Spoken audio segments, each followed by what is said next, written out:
Hello everyone, नमस्ते, good morning. I hope तपाईँहरू सबैजना सन्चै हुनुहुन्छ होला। म पनि एकदम ठिकठाक छु। आज चाहिँ म बिहान उठेर फ्रेस भएर यसो पसलतिर जाँदैछौँ है। हाम्रो घरमा चाहिँ के छ भने एसी बिग्रेर लास्टै चिसो छ क्या। त्यसो भएर यसो हिटरहरू हेर्न जाँदैछु। हिटर सँगसँगै एउटा मेरो अफिसमा लाउने जुत्ता चाहिँ अलिकति पुरानो भएर लाउनु पनि अप्ठ्यारो भइरहेको छ। त्यो पायो भने त्यो पनि किन्न जाँदैछु। त्यसो भएर कुन चाहिँ हिटर किन्छ, कति ठुलो अरू सानो हिटर कुन चाहिँ किन्छ म तपाईँलाई देखाउने छु। मेरो ब्लग हेर्दै गर्नुहोस् होला। गाइस, मेरो ट्रेन आयो। अब म चाहिँ ट्रेनमा जान्छु। अफिसको लागि पछिल्लोको मग भएर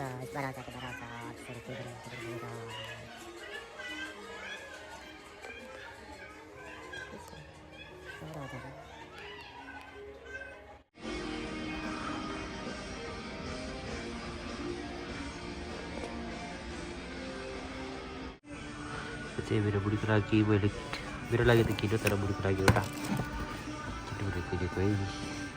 हुन्छ त्यो थाहा छैन। 24 अरे ल। हिटर किन्न आएको हिटर त यस्तो रहेछ। कति महँगो हो र 15,000 रे, 33,000 रे, 30,000 रे। मलाई चाहिँ सानो हिटर भएर पुग्थ्यो क्या। त्यसरी म हिटर खोज्दैछु कस्तो हुन्छ। यता रहेछ सानो।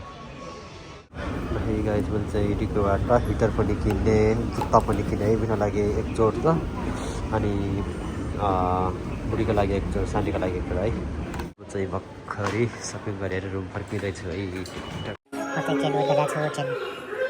आएको छैन। अब एकैछिन आइहाल्छ। अनि यतातिर मान्छेहरू बसिरहेको छ। मैले राखेको छ मेरो ट्रेन आयो उताबाट है।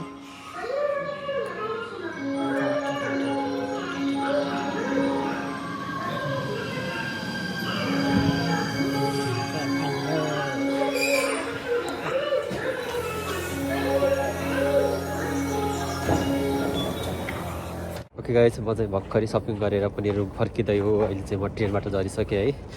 अनि आज चाहिँ मैले यस्तै सामानहरू किनेर ल्याएको छु। हिटर प्लस जुत्ता, मेरो अफिसको लागि जुत्ता, अनि मेरो सानीको लागि काममा जाने बेला लाउने जुत्ता।